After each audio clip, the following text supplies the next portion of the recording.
Hermanos, es un gozo estar aquí. Amén. Amén. Bueno, no sé cuántos de ustedes, no sé cuáles son sus planes para mañana en la noche. Puede ser de que tienen el deseo de viajar a sus lugares de origen. Muchos tienen ese deseo de volver a nuestros países, a estar con nuestras familias, estar en este momento, en reunirnos para abrazarlos y sentir su calor. Puede ser que otros solamente deseen estar en casa, viviendo una noche tranquila, viendo películas navideñas y disfrutar de una deliciosa cena. Puede ser que otros solo piensen en los regalos que deseen recibir. Y eso, la mayoría, pues, tal vez deseamos eso. Hay muchas personas que están centradas en eso, que la anticipación está en ellos desde hace mucho tiempo. Vea, cuando viene la noche de Navidad, muchos de nosotros comenzamos a hacer planes desde la noche de acción de gracias, desde el día de acción de gracias. ¿Qué voy a cocinar para esa noche? ¿Cuántos tamales voy a ordenar o voy a hacer? Bueno, si hay especialistas en tamales. Otros piensan, ¿qué voy a comprarle a mis hijos? ¿Qué voy a comprarle a mi cónyuge? ¿Qué le voy a regalar? Muchos otros piensan que voy a recibir. No, espero de que esta vez no se vayan a olvidar de mí. ¿Sabe una cosa? Hay otras personas también que experimentan eso, que lo que desean es que no suceda nada de esto, que no llegue esta noche donde la mayoría de las personas se regocijan. ¿Sabe por qué? Porque estas personas son olvidadas. Porque estas personas sufren en esa noche o en esta temporada lo que es el ser olvidados. Sufren soledad. Sufren ese olvido de familiares, de amigos.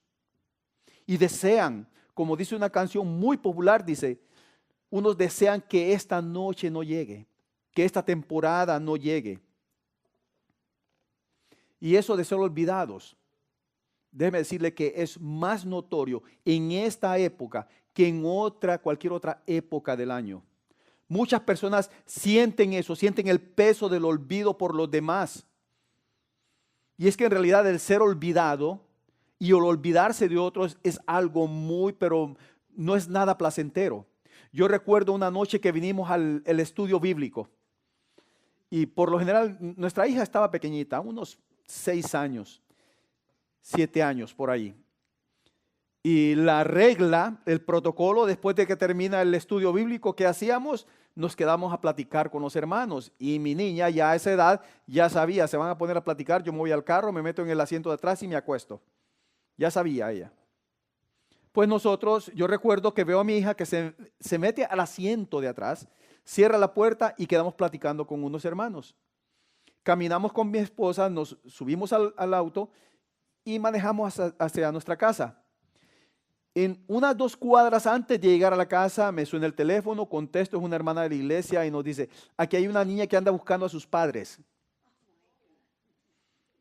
¿Cómo sucedió? Nos habíamos olvidado de nuestra hija en la iglesia y nosotros ya estábamos llegando a nuestra casa. Créame, yo me sentí el peor padre del mundo. Mi esposa no lo podía creer, mi esposa no quería regresar por la vergüenza, no digamos yo también. Fue algo terrible que experimentamos esa noche, olvidarnos de nuestra propia hija. Yo confieso que se siente horrible olvidar a alguien, y especialmente si se trata de nuestros hijos. Es algo horrible. Créame que eso es algo que no se lo deseo y más de algún padre ha experimentado esto y sentimos que nosotros somos malos padres. Y esta mañana vamos a hablar de esas personas que han sido olvidadas, que permanentemente son olvidadas. Esta vez lo vamos a ver en Lucas capítulo 2. Vamos a ver esa aparición de los ángeles, una aparición más de ángeles a personas que trajeron un mensaje con un propósito específico. Y esta vez ese mensaje es a los olvidados de la sociedad en ese tiempo. ¿Y quiénes eran los olvidados? no solamente eran los cojos, no solamente eran los ciegos, no solamente eran los leprosos, es más, los leprosos estaban en mente porque no querían que se acercaran, pero están aquellos invisibles, olvidados, que eran los pastores de ovejas. En este pasaje es el más usado para compartir el nacimiento del Señor. ¿Por qué? En Lucas 2, porque los primeros 7 versículos hablan acerca de cómo se tomará el censo en el Imperio Romano y cómo José, junto con María, tuvieron que regresar a Belén porque era el lugar de donde ellos provenían para ser censados, para ser registrados junto con María. Y fue durante esa estadía en Belén en que María dio a luz a su hijo y lo puso en un pesebre. O sea, cuando digo pesebre, ese es un recipiente donde ponían todo el alimento de los animales. En ese lugar pusieron al Señor. Y para hacerlo más gráfico, era en el lugar donde las vacas, los burros, los camellos, las ovejas, todos metían sus hocicos y agarraban el pasto para comer. Y muchas veces ese lugar quedaba sucio de la baba de los animales. En ese pesebre, en ese recipiente pusieron al Señor Jesús cuando nació. Esa misma noche que el Señor Jesús nació, nos encontramos con estos pastores olvidados. Y vamos a leer los versículos del 8 al 9 de Lucas. Lucas capítulo 2, versículos del 8 al 9. Dice la palabra del Señor: había pastores en la misma región que velaban y guardaban las vigilias de la noche sobre su rebaño. Y he aquí, se les presentó un ángel del Señor, y la gloria del Señor los rodeó de resplandor, y tuvieron gran temor. Vamos a internarnos en el contexto de este pasaje para poder absorber completamente el mensaje de esta mañana. Belén era un pequeño pueblo a unos 8 kilómetros al norte de Jerusalén. Y su principal medio de producción era la agricultura y la ganadería. Pero nosotros cuando pensamos en ganadería, pensamos en algo que generaba bastante dinero. Pero en realidad en ese tiempo la ganadería era una forma de subsistir. La única forma de subsistir era la agricultura y la ganadería. No habían ese tipo de negocios como hoy hay. Y eso suponía que la población se componía de personas humildes, lo cual explica el por qué este era llamado un pueblo insignificante. Si usted lee Miqueas capítulo 5, versículo 2, que lo tenemos en la pantalla, dice esto con respecto a la venida del Señor. Miqueas 5:2 dice: pero tú, Belén Efrata, pequeña para estar entre las familias de Judá, de ti me saldrá el que será Señor en Israel, y sus salidas son desde el principio, desde los días de la eternidad. ¿Sabe qué quiere decir Efrata? Pequeñita, insignificante. Por eso dice, en la antigüedad se le llamaba Efrata, pero con el tiempo se le llamó Belén. Y es este mismo pueblo en donde nació el rey David. De ahí salió el rey David. Y que, dada entre comillas la casualidad, era también pastor de ovejas. Era el menor de los hijos de Isaí. Es más, era tan insignificante el ser pastor que cuando llega el profeta Samuel a ungir al rey de Israel, busca en los hijos de Isaí y dice: ¿estos son todos tus hijos? Ah, sí, son todos. Seguro que no te queda ninguno. Ah, queda el menor y está ya pastoreando ovejas. Ese no cuenta.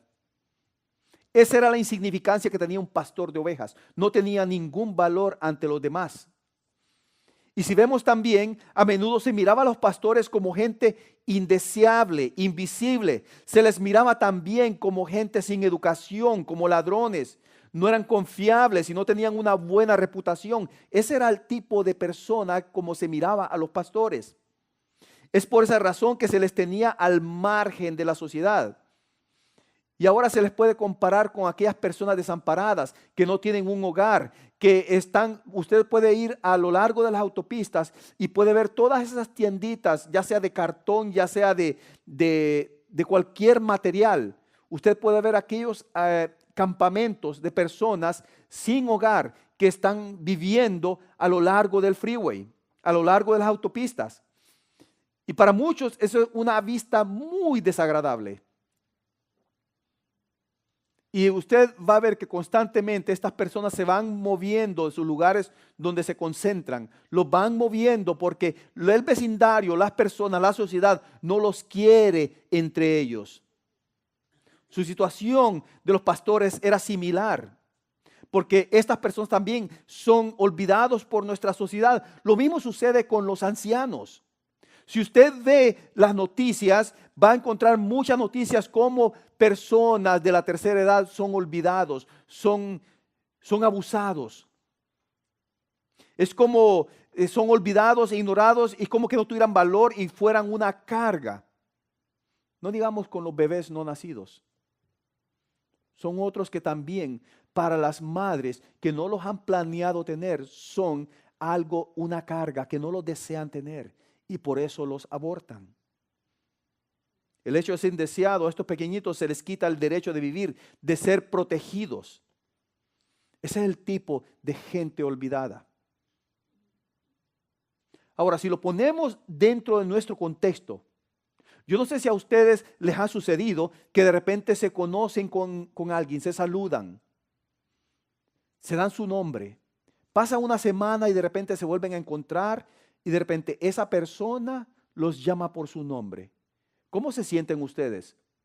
Diríamos aquí en estos tiempos, wow, se acordó de mí. ¿Cómo diríamos en Honduras o por ahí, por Guatemala, El Salvador? Puchica, se acordó de mí. Lo cual nos dice que para esta persona nosotros tenemos un valor. Si se acordó de mí es porque algo de mi persona le ha de haber impactado a él a cierto nivel. Pensamos en eso. Se recuerda de mi nombre. Porque nuestro nombre implica que hay algo de valor en nosotros para aquella persona. Pero también muchas veces nosotros nos sentimos olvidados en este mundo. Pensamos que no le importamos a nadie. Nos sentimos como desamparados, como nuestros ancianos, como esos bebés no nacidos, como los pastores también de Belén. Estos hombres se sentían así. Estos hombres nadie los quería. Vea, yo no sé cuántos de ustedes han ido al campo. O no sé cuántos de ustedes después de la natividad se han ido a tomar fotografías con los camellos. Ustedes se acercan a los camellos, van a sentir un olor peculiar a camello. Si se acerca a un burro, va a sentir un olor peculiar a burro. Y caballo, y oveja. Y al pasar mucho tiempo con estos animales, uno se impregna del olor de ellos. Los pastores, ¿a qué olían entonces? A ovejas. Y cuando se acercaban a un lugar público, lo primero que iban a sentir las personas que andaban por ahí, dicen, aquí anda un pastor, no quiero oler a oveja. Y se alejaban, eran indeseables. Es a estas personas que llegó la aparición de los ángeles. Y esto a nosotros debe enseñarnos que Jesús vino para rescatar a los humildes, a los olvidados y a los desamparados de espíritu. Jesús vino para rescatar a los humildes y desamparados de espíritu. ¿Por qué los ángeles anunciaron el nacimiento de Jesús a estas personas? ¿Por qué los ángeles le anunciaron primeramente a estos olvidados, aquellos que no tienen esperanza, aquellos que no tienen recursos, aquellos que son humildes, aquellos desamparados? ¿Por qué ellos llegaron primeramente a estos? Porque fue algo intencional, fue algo preparado por Dios. Esto es exactamente lo que Dios diseñó. Los ángeles no se equivocaron. Yo imagino el ángel Gabriel va en primera fila, va guiando a las huestes de ángeles y de repente uno de los ángeles con un poco de temor se le acerca a Gabriel y le dice, hey, Gabriel, fíjate bien en tu GPS, fíjate bien en ese Google Map. ¿No será que te has equivocado que venís a estos pastores? Yo creo que aquí no es la cosa. Puede ser que los ángeles, una ilustración, hermanos, no que sucedió así, pero podemos pensarnos en eso. Los ángeles no se equivocaron en esas coordenadas. Fueron a los humildes porque Jesús nació para rescatar a los humildes y desamparados de espíritu. Y eso nos enseña cuán asombroso, cuán admirable es ese amor de ese Dios, de ese Rey de Reyes y Señor de Señores. El Hijo de Dios que aseguraría esa salvación para nosotros.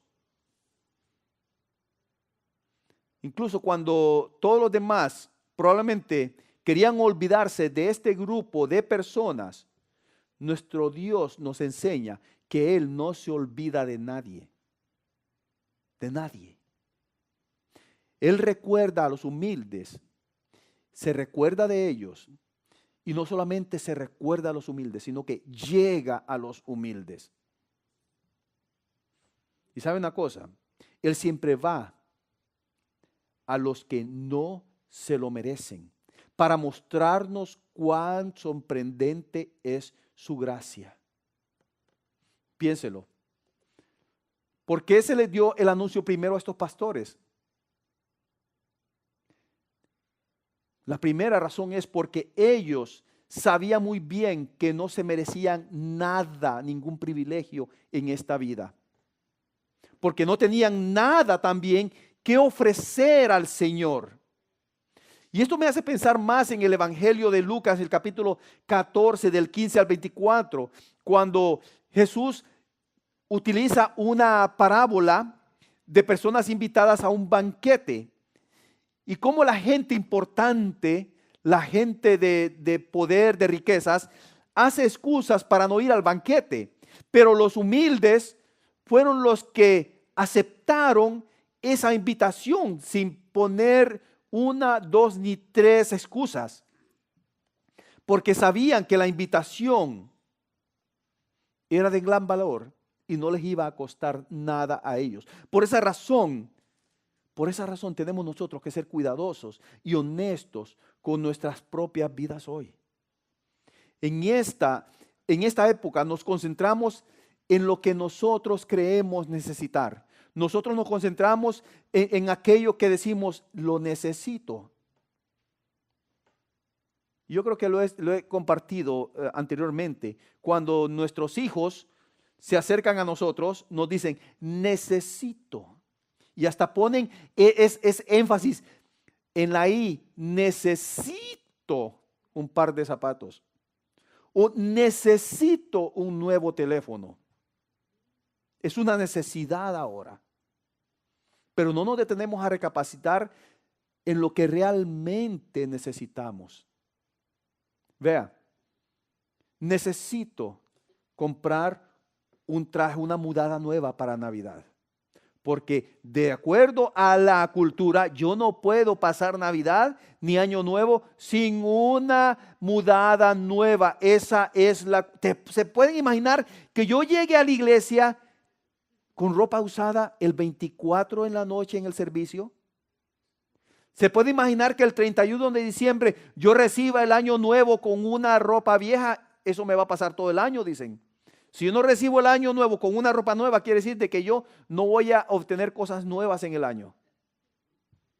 Bueno, hay muchos que ni siquiera saben por qué se ponen ropa nueva. ¿Cuál es la cultura? Pero muchas veces pensamos que eso es una necesidad. Muchas veces pensamos que necesitamos tener el carro del año. Muchas veces pensamos que necesitamos tener cosas que realmente no son necesarias. Puede ser que usted esté en desacuerdo conmigo porque tal vez usted está pensando, bueno, necesito pagar mi renta, necesito pagar la factura de la luz, del gas, no digamos del agua. Hermano, tal vez usted no está pasando las cosas que yo estoy pasando y usted me dice, yo no necesito todo eso, pero Vivimos en una de las naciones más ricas y más ricas del mundo. En una región muy rica y ocupada de nuestra nación, que es el sur de California.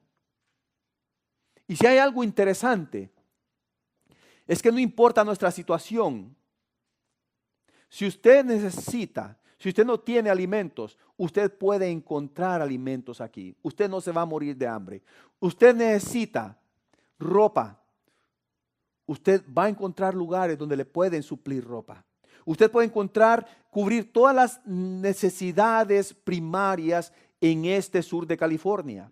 Y el nacimiento de Jesús no tiene como propósito darnos prosperidad material y cumplir todos nuestros deseos carnales. Ese no es el propósito. Uno puede pensar, uno puede encontrar todo lo que uno necesite aquí, pero en realidad ese no es el propósito de la venida de Cristo a este mundo, de su nacimiento. Si el propósito de Dios hubiera sido solucionar lo material y lo social, entonces sus ángeles no hubieran llegado a los más humildes, a los más desesperados. No hubiera llegado a ellos, hubiera llegado a los ricos, a los gobernantes, para que ellos pudieran suplir todas estas necesidades. Pero esa no es la realidad. Dios mandó el mensaje a los humildes, a los desamparados de espíritu, porque ellos son los que realmente responden a la gracia del Señor. Solo aquella persona que se da cuenta que es pecador, que merece la muerte eterna, que merece la ira de Dios, es aquel que va a poder decir: Señor, perdóname, reconozco que soy pecador, te pido perdón, te pido que me des de tu gracia. Porque solo a esas personas que son humildes y desamparadas de espíritu van a poder recibir ese mensaje. Porque la única forma de entrar al reino de Dios es con un corazón contrito y humillado. El apóstol Pablo nos dice en 2 Corintios, reconciliaos con Dios, dice, porque sabe muy bien que nosotros estamos enemistados con Dios. Por eso él dice, humíllense.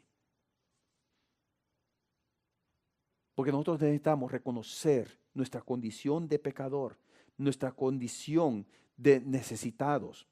Y solo cuando admitimos nuestra condición de nuestros pecados es que somos capaces de recibir esa buena noticia. Vea usted, si usted tiene tal vez algún malestar y le dicen, bueno, puedes, para prevenir que se te haga peor la cosa, tomate esta medicina, tomate este medicamento. Y uno dice, no, no hay problema, no lo necesito, estoy bien. De repente le pega ese dolor fuerte.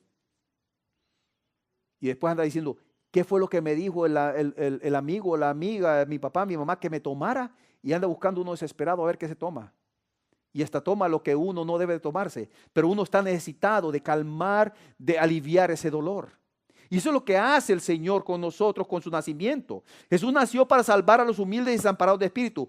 Ese es el propósito del mensaje de los ángeles. Ahora echemos un vistazo a lo que están proclamando estos ángeles. Versículos del 10 al 14. Dice el versículo 10, pero el ángel les dijo, no temáis. ¿Por qué habrá dicho el ángel no temáis? Puede ser de que estos pastores han de haber dicho, no hombre, somos los olvidados, somos los desamparados, somos los que no merecemos nada. Y de repente ha de venir el castigo de Dios en nosotros. Han de haber tenido temor. Pero los ángeles le dicen, no temáis, porque he aquí os doy nuevas de gran gozo que serán para todo el pueblo. Y que os ha nacido hoy en la ciudad de David un Salvador, que es Cristo el Señor. Esto os servirá de señal, hallaréis al niño envuelto en pañales, acostado en un pesebre. Y repentinamente apareció con el ángel una multitud de las huestes celestiales que alababan a Dios y decían, gloria a Dios en las alturas y en la tierra paz, buena voluntad para con los hombres. Qué precioso esto, hermanos. No sé cómo ustedes pudieran haber experimentado eso. Yo también hubiera sentido temor. Estos ángeles hacen un trabajo como heraldos, como mensajeros, en decir que el Salvador ha nacido y dónde estos pastores habrían de encontrarlo. Y si nos enfocamos en las primeras líneas de este versículo, dice, pero el ángel les dijo, no temáis, porque he aquí os doy nuevas de gran gozo que será para todo el pueblo. Sí, Lucas 2:14. Pero esto nos dice que el nacimiento de Jesús asegura gozo eterno a todo aquel que cree en Él. El nacimiento de Jesús asegura gozo eterno a todo aquel que cree en Él. Si usted pone atención, hay tres partes importantes en este versículo. Buenas noticias, buenas nuevas. En el español antiguo no se decían noticias, sino se decían nuevas. ¿Qué nuevas me traes? Y la buena noticia es que el Salvador había nacido. En el versículo 11 dice que ese Salvador es Cristo el Señor. Y los ángeles finalmente están dando la noticia más esperada por todo Israel. Habían pasado 100 siglos. Es más, en Génesis 3 es cuando viene la primera noticia del Redentor. Cuando Adán y Eva pecan. Y después cuando Él les dice a ellos, le dice a la mujer y a la serpiente, pondré enemistad entre tu simiente y la simiente de ella. En ese momento que le dice, tú la herirás en el calcañar, a la simiente de la mujer, le dice a la serpiente, pero su simiente te herirá en la cabeza. Está diciendo, lo que has hecho es una herida. Pero lo que te va a hacer la simiente de la mujer va a ser una herida mortal en la cabeza. Porque a través de la herida pequeña que hizo la serpiente es la muerte. Pero Jesús al morir y resucitar le dio una herida mortal a Satanás y a la muerte. Y desde ahí comienza el advenimiento de Cristo Jesús. Desde ese momento comienza el nacimiento de Jesús para asegurar gozo eterno a todo aquel que cree en Él. Esas son las primeras buenas noticias. El gran gozo, dice. Con esta buena noticia viene un gran gozo. Esto no es por el hecho de que un bebé ha nacido. Los que han deseado hijos y esos hijos les nacen, los hijos son un gran gozo para ellos.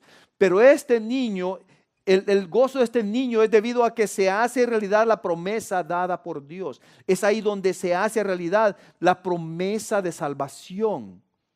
Y la historia de redención que se había esperado durante esos miles de años.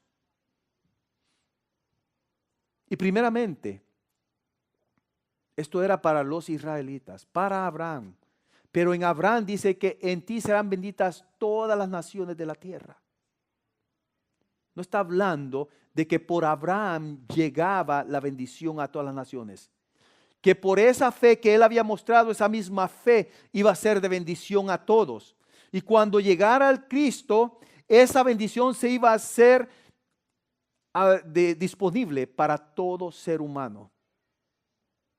Por eso dice que es no solamente para los israelitas, dice para todo el pueblo. Y cuando está diciendo el pueblo, no está diciendo el pueblo de Belén, está diciendo todo el pueblo de Dios, todos aquellos que han de creer en Él. Estos hombres son humildes. Estos son los hombres que reciben esta noticia de gozo, pero no es solo para ellos porque está disponible para usted y para mí. Estaba disponible para mí cuando yo me di cuenta de que era un pecador. Y esa noticia de gran gozo llegó hasta mí y ha llegado a aquella persona también que se ha reconocido que es pecador.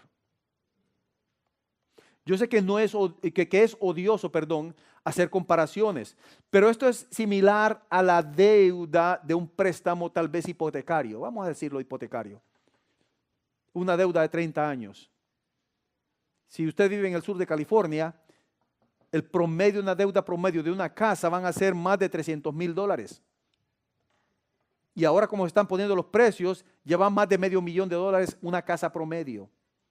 ¿Se puede imaginar usted que alguien de repente dice, ¿sabes qué, Martín? Yo voy a pagar tu deuda. Debes $500,000 en tu casa. Estoy hablando figuradamente, hermanos. Voy a pagar tu deuda. Y apenas yo estoy comenzando a hacer el primer pago, ni siquiera he hecho mi primer pago de la casa. Y de repente viene alguien y dice, no te preocupes, yo pago por tu deuda. Una deuda que puede ser, si estamos en las edades promedio, va a ser una deuda de toda una vida. Se puede imaginar cuál es el sentimiento que uno tiene. Yo no me lo merezco porque esta persona viene y paga mi deuda. Y yo sé que esto es odioso compararlo porque esa deuda no tiene nada que ver con dinero, no tiene nada que ver con lo físico, con lo material, sino que con lo eterno. Esa deuda de mi pecado, del pecado que aún seguimos cometiendo, del pecado que yo sigo cometiendo, porque ¿sabe una cosa? Sí, hemos sido redimidos por Cristo, santificados posicionalmente, tenemos santidad en Cristo, pero aún así seguimos siendo pecadores. Nadie en este mundo puede decir, yo no peco. ¿Sabe qué? Ya mi pecado está borrado. ¿Cómo no? A ver. En el momento que dice, yo no peco, está mintiendo, es un pecado. Y es el mismo pecado, un pecado de mentira, lo mismo un pecado de muerte. No hay ninguna diferencia. El pecado de ignorar el llamado de Dios es el peor de todos, porque ahí usted está negando, está blasfemando contra el Espíritu Santo. Pero esa deuda el Señor la pagó. Y ese pago no es temporal, no es por esta vida, sino que es eterno. Cuando el Señor mandó, cuando Dios mandó a su Hijo, ofreció la máxima plenitud de gozo que cualquiera pudiera recibir. Dios tiene bolsillos profundos. ¿Sabe una cosa? Las riquezas de Dios no se agotan. Y escuche bien, no confunda, no estoy hablando de cosas materiales, sino de cosas espirituales. Las riquezas de Dios no se agotan. Puede pagar por todo lo que nosotros hemos hecho. Pero aquí está la cosa. Algunas personas piensan que es demasiado, que estas noticias son demasiado buenas para ser verdad. En otras palabras, no, esa es una gran mentira. ¿Sabes una cosa? Yo conozco varias personas que dicen, eso es la peor estupidez que puede hacer un ser humano. Eso te enseña tu grado de ignorancia que tenés al creer de que Dios existe, de que Dios mandó a su Hijo, de que Dios se encarnó y que pagó y que resucitó. Esa es la peor estupidez que una persona puede creer. Me lo han dicho. Y muchos lo dicen a los cuatro vientos, pero ¿saben una cosa? Lo más bonito es que eso está disponible para toda persona que reconoce su pecado y que cree que ese niño es Dios encarnado. Pero lo triste es cuando aquella persona lo rechaza. Porque no todo el mundo acepta su condición de pecado y rechaza, con esa condición, rechaza la gracia de Dios. No hay cosa más preciosa que reconocer nuestra condición de pecador y entender la gracia de Dios. Porque solo así podemos nosotros disfrutar de ese gozo. Y la pregunta es, ¿tiene ese gozo? ¿Vive usted en ese gozo? Jesús lo ha hecho posible. El Señor lo ha hecho posible. El Dios encarnado que vino a pagar por nuestra deuda nos ha dado gozo al morir por nosotros. Todos nosotros hemos sido creados con ese deseo, con el deseo, con anhelar el placer y el gozo de adorar a Dios. Pero ¿sabe cuál es lo triste? Que el pecado desvió ese enfoque, porque usted y yo fuimos creados para adorar a Dios. En otras palabras, nosotros somos creados como adoradores innatos, pero cuando el pecado entró en Adán y Eva, esa adoración a Dios se desvió para adorar lo creado, para adorar todo lo que existe, aún para adorarnos a nosotros mismos. Muchas personas piensan que pueden encontrar el gozo en el dinero, en el éxito, la fama, las relaciones, el arte, la generosidad, la honestidad o lo que sea. La lista puede continuar. Esa lista puede continuar. Usted puede, sin saberlo, usted puede estarse adorando a usted mismo. Usted puede estar adorando lo que usted hace. Pero ese gozo, ese placer, es temporal. Usted no va a encontrar satisfacción en ese gozo, porque el placer eterno, el gozo permanente solo está en Cristo Jesús. Y Él es el dador del gran gozo, es el gozo que usted necesita para tener una vida plena. Porque dice Colosenses que nosotros fuimos creados por Él y para Él.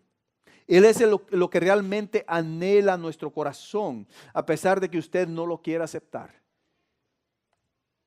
Pregunte usted a cualquier cristiano que adora, que tiene toda su fe, todo su gozo en Jesús.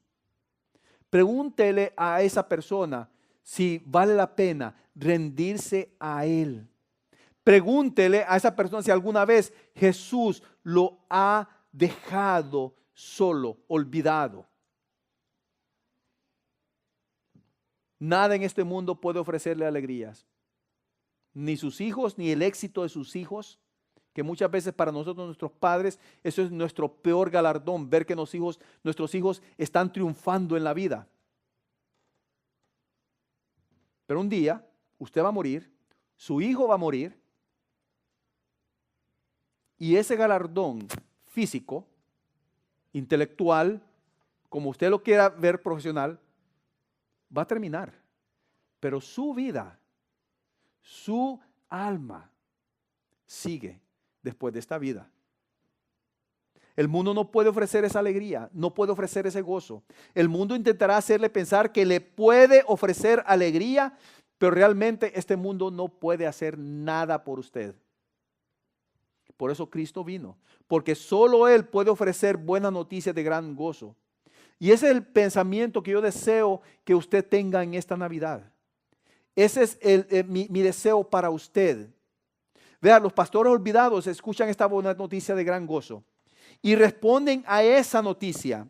Y todos nosotros debemos responder de la misma forma que estos pastores respondieron al mensaje de los ángeles. Porque el nacimiento de Jesús nos da ese privilegio, el privilegio de glorificar a Dios. No es una obligación, es un privilegio. El nacimiento de Jesús nos da el privilegio de glorificar a Dios. Vea los versículos del 15 al 20 del capítulo 2 de Lucas. Dice, sucedió que cuando los ángeles se fueron de ellos al cielo, los pastores se dijeron unos a otros, pasemos pues hasta Belén y veamos esto que ha sucedido y que el Señor nos ha manifestado.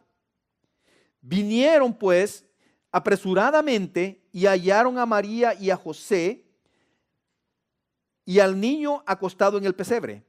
Y al verlo dieron a conocer lo que se les había dicho acerca del niño. Y todos los que oyeron se maravillaron de lo que los pastores les decían. Pero María guardaba todas estas cosas, meditándolas en su corazón. Y volvieron los pastores glorificando y alabando a Dios por todas las cosas que habían oído y visto, como se les había dicho. Yo no sé cuántos de ustedes pueden relacionarse con estos pastores. Una vez que nuestras vidas humildes y pecaminosas han sido transformadas y se han regocijado en Jesús, no podemos evitar de compartir con los demás de la misma forma que lo hicieron estos pastores. No podemos evitar, no podemos parar, no podemos ignorar este deseo que debe de haber en nuestros corazones. Estos hombres no eran hombres entrenados ni educados que serían sorprendentes apologetas. No eran ese tipo de personas. Ellos acababan de ser testigos simplemente de la gloria de Dios y del privilegio que Dios le había dado a ellos. Y es que glorificar a Dios significa darlo a conocer a toda persona. Vea, el cantar alabanzas aquí es una parte. Eso es un reflejo de lo que Dios ha hecho por nosotros. Pero realmente el glorificar a Dios, el alabar a Dios, el adorar a Dios realmente en espíritu y en verdad es cuando usted comparte esa nueva de gran gozo con personas que están en dolor, que están siendo olvidados, que están en humildad, en necesidad de un Salvador. Ahí es cuando realmente nosotros adoramos y glorificamos a Dios. El dar nuestros diezmos y ofrendas es una parte de la adoración. El cantar es simplemente una parte, pero lo que realmente glorifica a Dios, le da adoración a Dios, es cuando nosotros compartimos este nacimiento, el advenimiento, todo el evangelio, su nacimiento, su ministerio, su muerte y resurrección. Piensen esto, el plan de Dios para llegar al mundo es a través de su obediencia, de su testimonio, de lo que usted le cuenta a los demás acerca de Cristo Jesús. No hay ningún plan B. La manera en que la buena noticia de gran gozo se propagará a todo el mundo es a través de la gente común y corriente como usted y yo. Es de la única forma. Billy Graham ya murió. Charles Spurgeon ya murió. C.S. Lewis ya murió. Martín Lutero ya murió. Juan Calvino ya murió. Jacobo Arminio ya murió. Pablo ya está con el Señor. Pedro ya está con el Señor. Ese mensaje, ese privilegio está en usted y está en mí. No es solamente mi privilegio, mi obligación, si lo queremos llamar así. El hecho de que yo esté aquí al frente hablándole a ustedes es que el Señor me ha puesto aquí para comunicar con ustedes, para tener comunión con ustedes y así todos hacer el trabajo que el Señor nos ha dado, esa comisión. Tenemos la oportunidad de dar más y más gloria a Dios al llamar a otras personas a que reciban este gozo. Quiero terminar con estas dos preguntas que se pueden aplicar a sus vidas. Si usted se da cuenta, en sus notas atrás tienen unos renglones vacíos ahí donde usted puede escribir estas preguntas. Tengo gozo verdadero al tener a Jesús como mi Salvador. Tengo realmente gozo al tener a Jesús como mi Salvador. O simplemente el ser olvidado por esta sociedad, el ser olvidado por la gente alrededor mío, el que no me den un regalo, el que no me reconozcan durante Navidad, el que no tenga una cena, el que no me pueda reunir con mi familia. ¿Realmente eso me quita el gozo? ¿O mi gozo está en Cristo Jesús?